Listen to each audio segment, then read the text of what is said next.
오순절 18번째 주일, 창립 71주년을 맞는 오늘, 하나님 우리 아버지와 주 예수 그리스도로부터 은혜와 평강이 여러분들에게 가득하기를 주님의 이름으로 축복합니다. 자, 우리 교회가 창립 71주년 된 교회로서 교회다운 교회가 되기를 저는 간절히 꿈을 꿉니다. 교회는 건물을 의미하지 않습니다. 교회는 예수님을 주로 고백하고 하나님을 예배할 수 있도록 하나님이 부르신 성도들이 모인 곳입니다. 예루살렘 교회는 현대적인 의미에서 첫 번째 교회입니다. 그래서 예루살렘 교회를 초대교회라고도 부릅니다. 교회는, 이 예루살렘 교회는 지금 우리 교회같이 멋있는 건물을 갖고 있지는 않았습니다. 하지만 이 땅의 모든 교회들이 본받아야 할 모형을 갖고 있습니다. 예루살렘 교회, 많은 성장과 부흥을 경험했습니다. 초대교회 당시 기독교를 개종한 사람들이 이미 상당한 숫자가 있었습니다.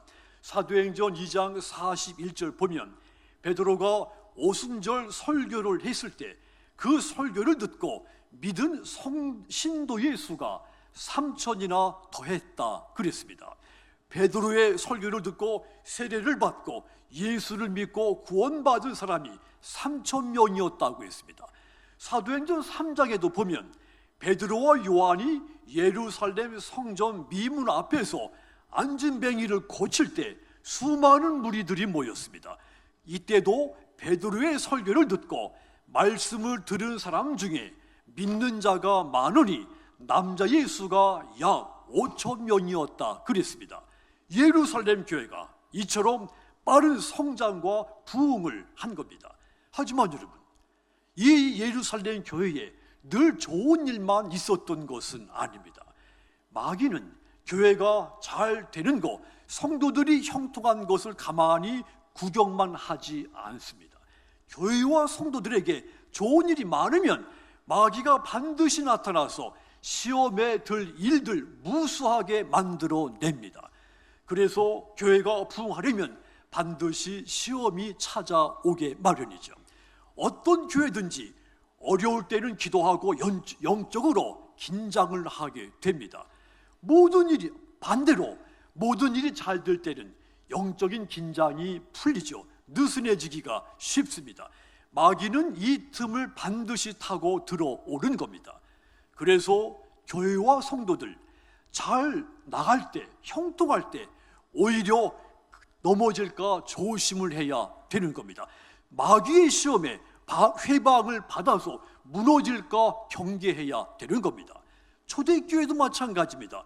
능력이 넘치고 날마다 부흥하고 모든 일들이 형통하게 됐을 때 마귀가 초대교회를 박해받게 만들기 시작했습니다. 마귀는 어떤 시대든지 복음이 전파되고 예수 믿는 사람들이 많아졌을 때 그 나라의 권세자들을 이용해서 교회를 핍박하게 만들었습니다. 마귀가 초대교회도 이 박해를 통해 이 신생된 교회, 예루살렘 교회를 무너뜨리려고 시작한 겁니다. 이 마귀에 이용당한 유대인들, 이제 막 부흥하기 시작한 초대교회 말살시키려고 그들이 이제 시작을 한 겁니다. 그들은 예수의 이름을 전하는 것을 극도로 증오했습니다. 사도행전 12장 2절에 보면 그때 사도 중에 한 사람인 야고보가 붙잡혀서 처형을 당합니다. 사도 야고보가 순교를 당한 겁니다. 하지만 여러분, 초대교회는 예루살렘 교회, 이런 박해를 받았지만 예수의 이름을 전파하는 것 멈추지 않았습니다. 초대교회가 교회다운 교회의 온전한 모습을 우리에게 보여준 겁니다. 그렇다면 여러분, 교회다운 교회는 어떤 교회입니까?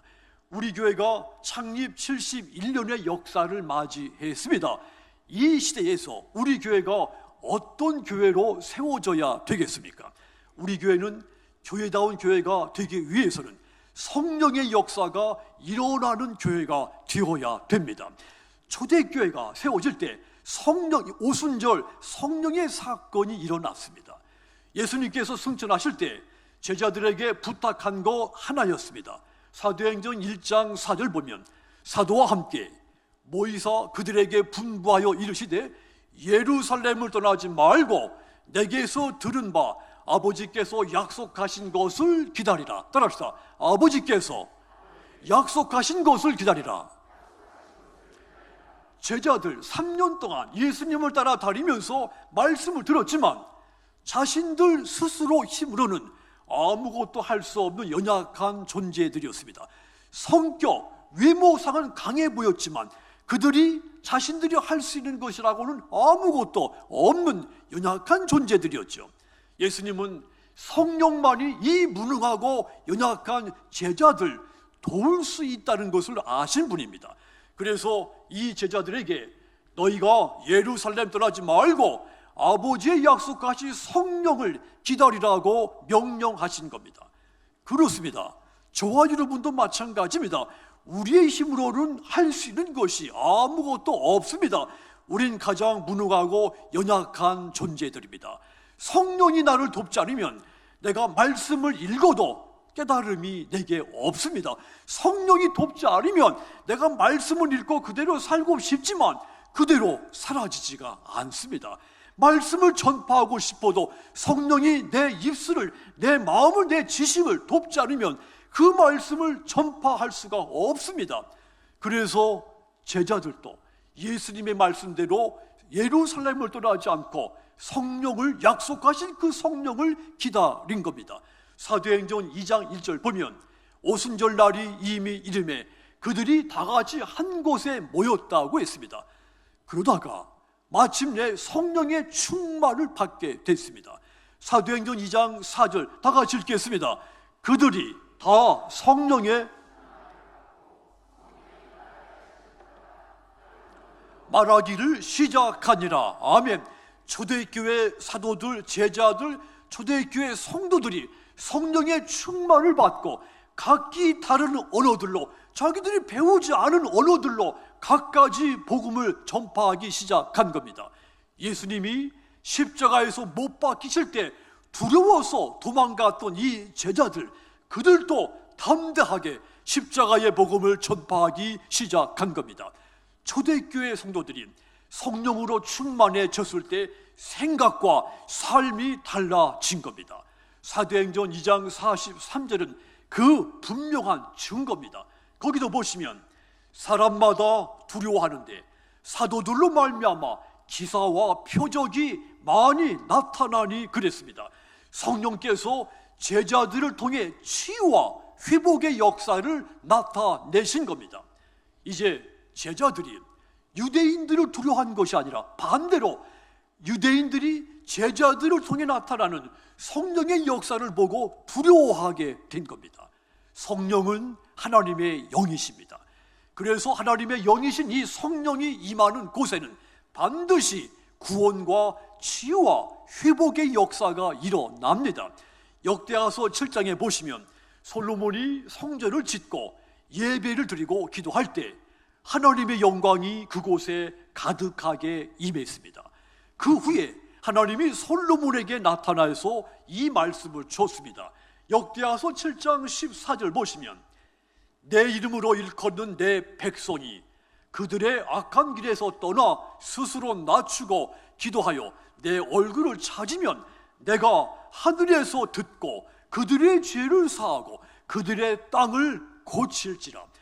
그들의 죄를 사하고 그 땅을 고치겠다고 했습니다.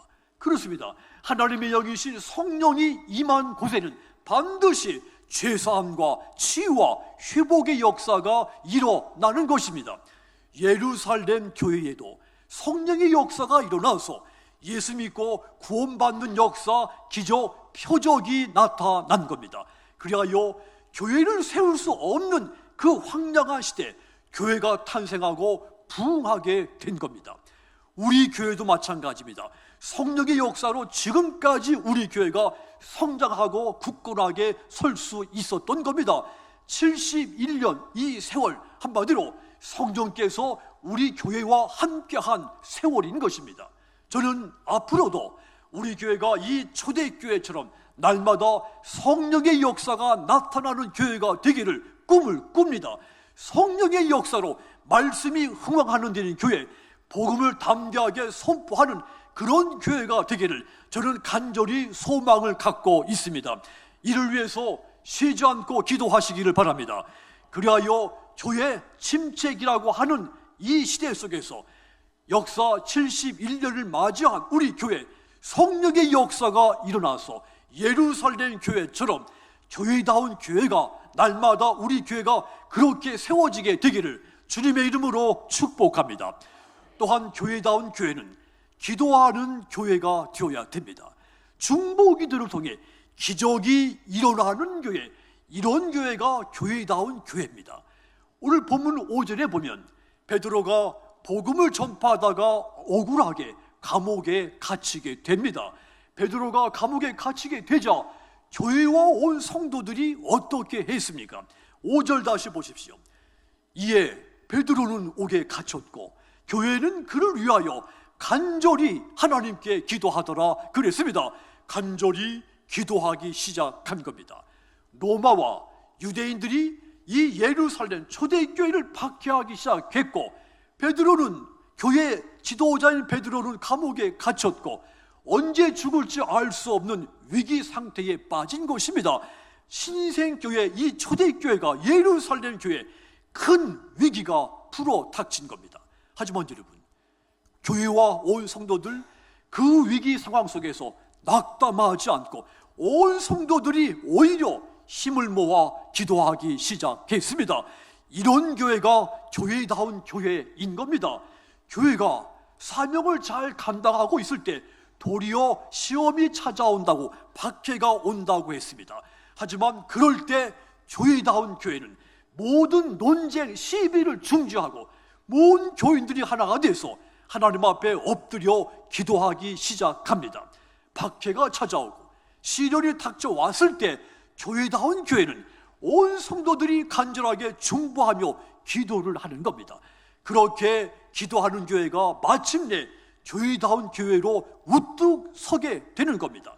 그렇다면 여러분, 교회가 쉬지 않고 이렇게 기도했을 때 어떤 일들이 일어납니까? 6절에 보면 기적이 일어났습니다.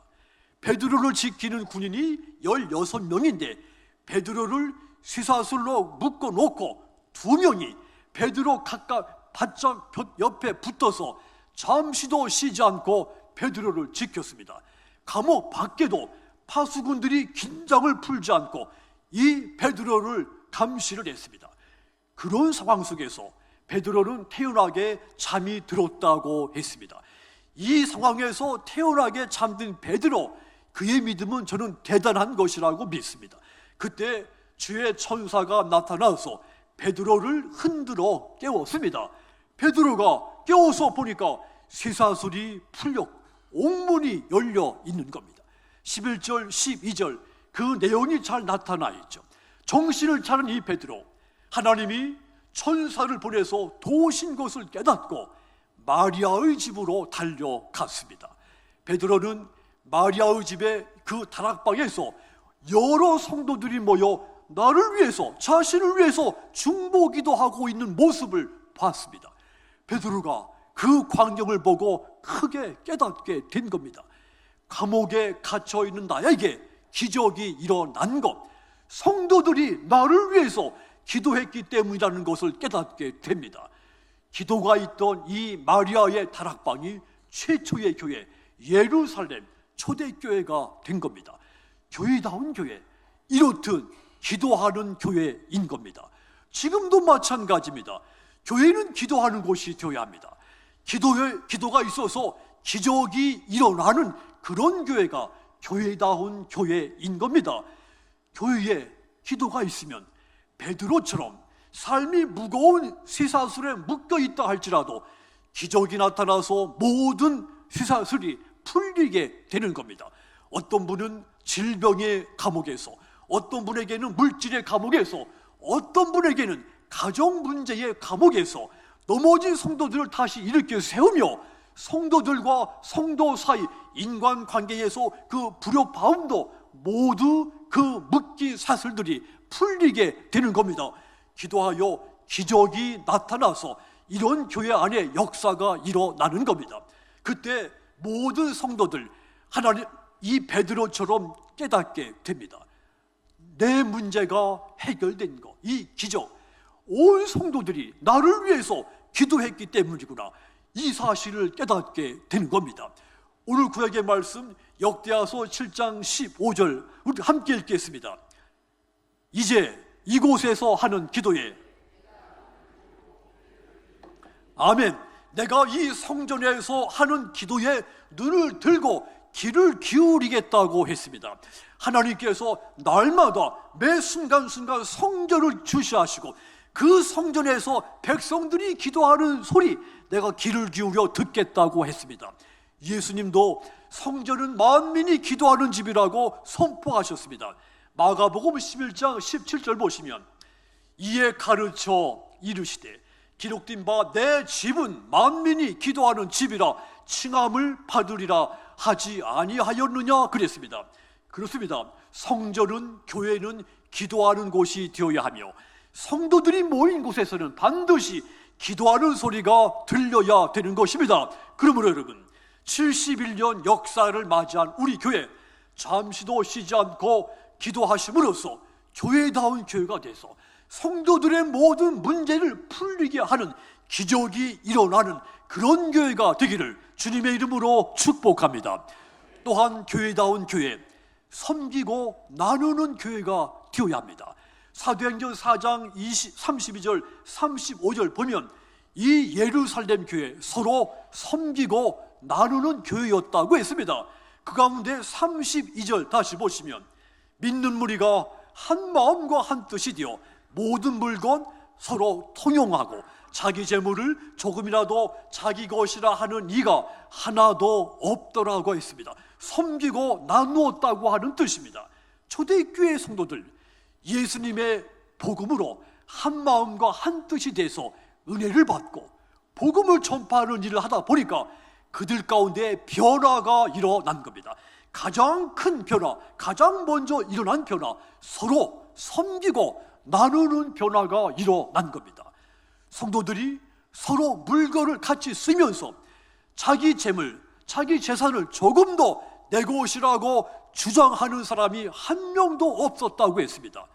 과거나 지금이나 사람들은 철저하게 개인주의적이죠. 자기 중심적으로 살아갑니다. 그래서 내 물건, 내 재산 철저하게 챙기고 지킵니다. 타인에게 주지 않습니다. 이것이 상식입니다. 당시 유대인의 삶의 방식이 또한 그러했습니다. 그들 하나님을 섬긴다고 하면서 타인을 돕지 않고 오히려 자기보다 힘이 없는 약한 사람의 재물을 착취하고자 했습니다.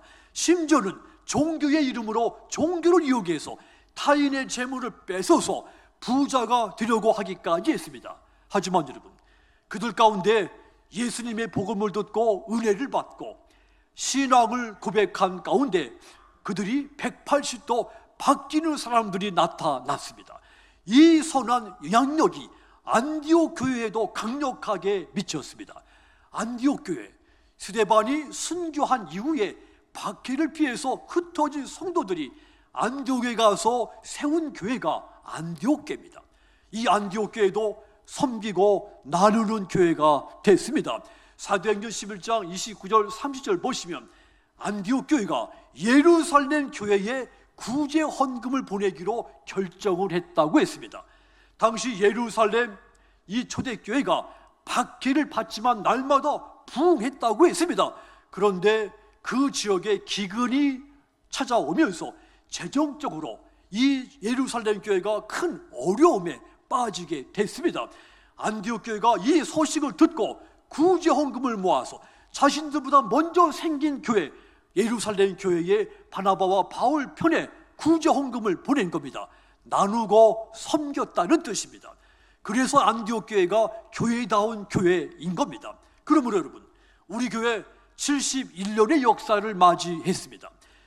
서로 섬기고 나누는 그런 교회가 돼서 성도들이 서로 높임을 받고 성도들이 서로 힘들고 어려울 때 서로 힘이 되고 도움이 되는 그런 교회다운 교회가 되기를 주님의 이름으로 축복합니다. 교회다운 교회 마지막으로 따라합시다. 선교하는 교회. 선교하는 교회가 교회다운 교회가 되는 겁니다. 초대교회 복음을 전파하다가 박해를 받았지만 중단하지 않고 오히려 더 적극적으로 이 십자가의 복음을 전했습니다. 적당히 타협하지 않고 계속해서 복음을 전하는 교회가 됐습니다. 그래서 이 초대교회가 지상의 모든 교회의 모형이 되는 겁니다.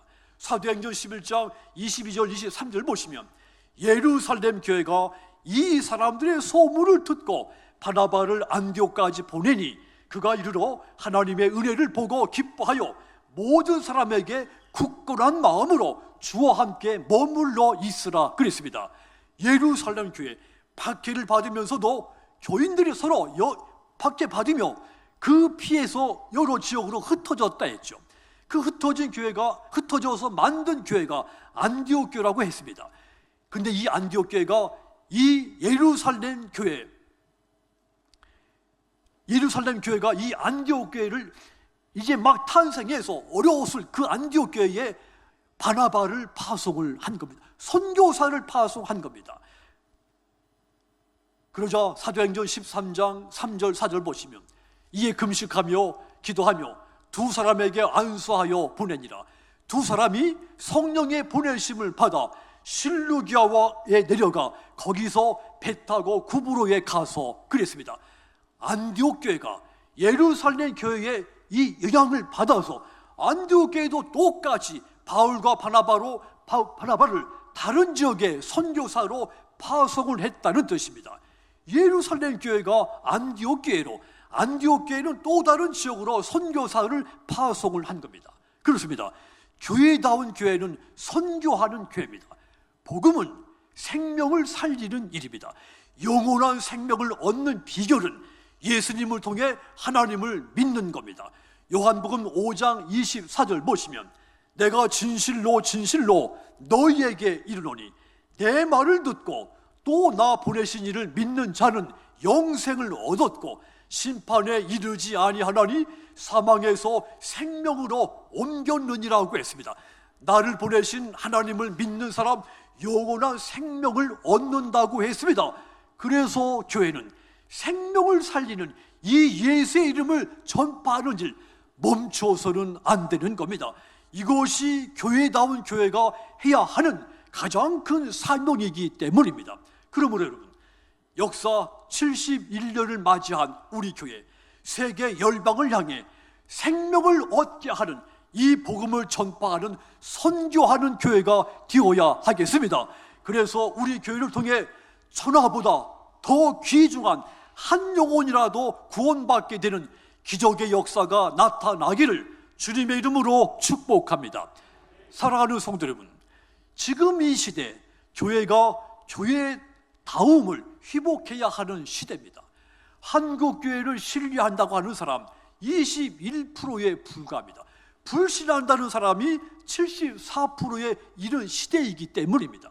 교회다운 교회, 성령의 역사가 있는 교회, 기도하는 교회, 섬기고 나누는 교회, 복음을 열방까지 멈추지 않고 선교하는 교회.